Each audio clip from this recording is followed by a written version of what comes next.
Suppose మనందరం ఈ రూమ్లో కూర్చున్నాం, బయట వాడు వచ్చి దాడి చేయాలంటే ఈ రూమ్లో ఉన్నాడే తలుపు తీయాలి.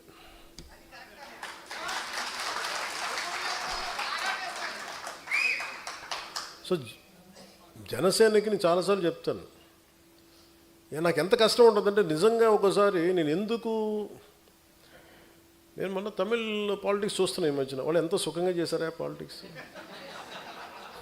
ఎంత సుఖంగా చేశారు, నాకు అసూయ కలిగేంత సుఖంగా చేశారు. నేను 10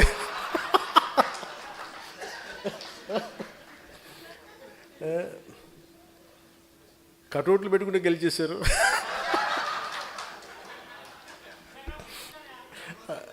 అలాగే కటౌట్లు హలోగ్రామ్స్ పెట్టుకుంటే బాగుంది, అలాగే చక్కగా సీఎంలు అయిపోయారు. నన్ను 15 సంవత్సరాలు రోడ్డు మీద దేకిచ్చినా కానీ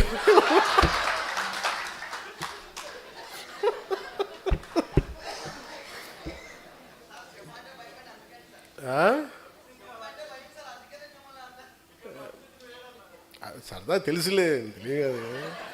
అంటే ఎందుకంటే నేను మానవత్వం గురించి ఆలోచించాను. హ్యుమానిటీ. ఒక మాట మాట్లాడాలంటే చాలా అవగాహన కావాలి. ఒక పార్టీ ఎందుకు ఇంత సంవత్సరాలు నలిగాను అంటే, ఒక పార్టీని నడపడం అంటే కొన్ని లక్షల మంది ఒక సమూహాన్ని ఒక ఏకతాటిపై నడిపించడం చాలా కష్టమైన పని. మన ఇంట్లో కుటుంబ సభ్యులనే మనందరం కలిసి ఏకతాటిపైన ఉన్నాం. అలాంటిది నేను ఎంత సాహసం చేశానంటే బయటికి వచ్చి ఒక పార్టీ పెట్టి ఏదో మార్చేద్దామనే ఒక పిచ్చి. అది చాలా ధైర్యాన్ని ఇచ్చింది. నేను అనుకున్నాను ఎంత చదివినట్టు, ఏం చేసి చదివినట్టు అంటే, నేను వుల్ఫ్గాంగ్ వాన్ గోట్ అని ఒక జర్మన్ రైటర్ ఉండేవాడు. ఆయన చెప్పింది ఏంటంటే, నాకు ఆయన చెప్పిన కోట్ బాగా ఇష్టం. Boldness has magic and genius in it.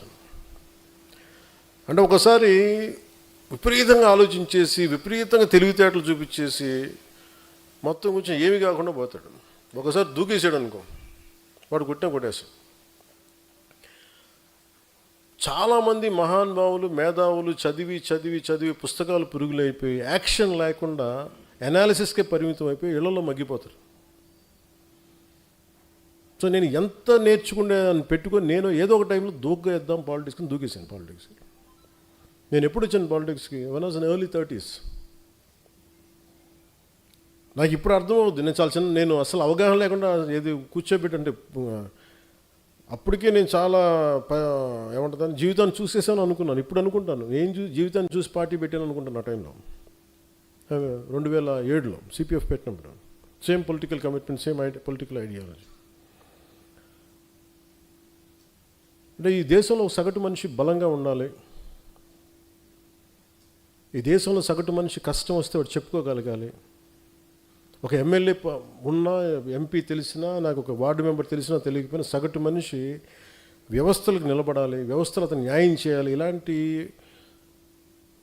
ఈరోజు చాలా ఏమైపోయిందంటే సహజంగా మనకు రావాల్సిన హక్కులు ఇచ్చేవాళ్ళు ఎవరు లేరు. మనకి తెచ్చుకోవాలి, ఇవన్నీ సాధించుకోవాలి, సాధించుకోవాలి.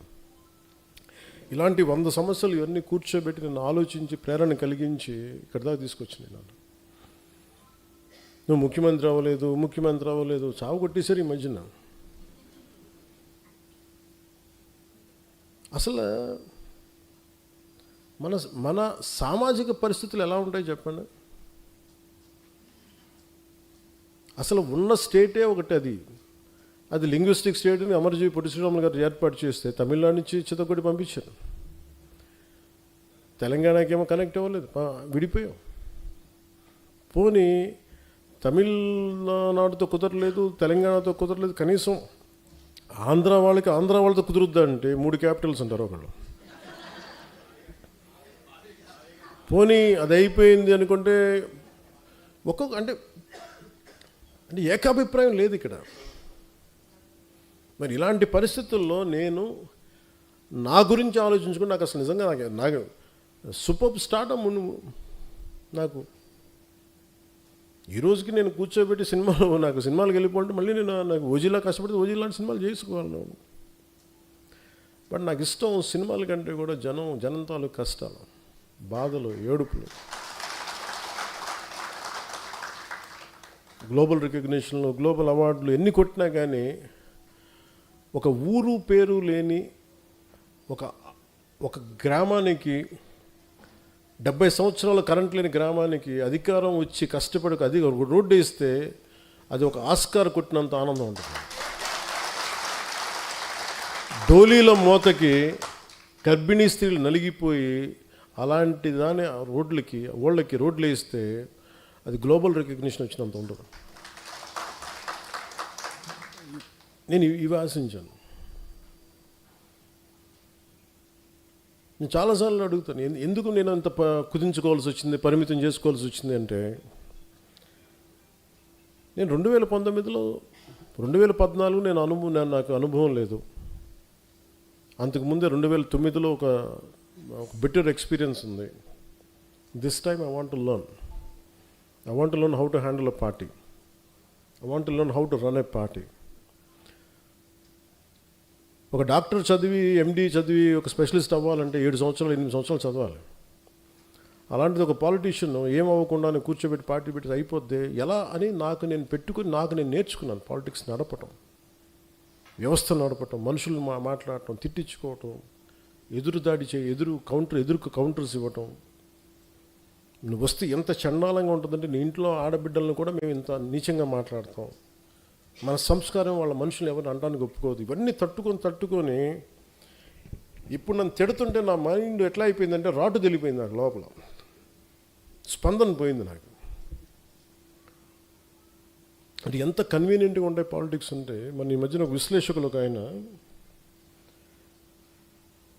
నేను అమిత్ షా గారు మాట్లాడుకుంటున్నామంటే ఆయన పక్కనే ఉండి విన్నట్టుగా మాట్లాడారు. అంటే నాకు ఆయన అంటే చాలా గౌరవం, ఎందుకంటే ఆయన ఇంట్లో పెళ్ళికి కూడా వెళ్ళాను నేను. ఓకే, ఎవరి అభిప్రాయాలు ఉండొచ్చు, నిజంగానే పాలసీ పరంగా మాట్లాడటం విశ్లేషణ వేరు.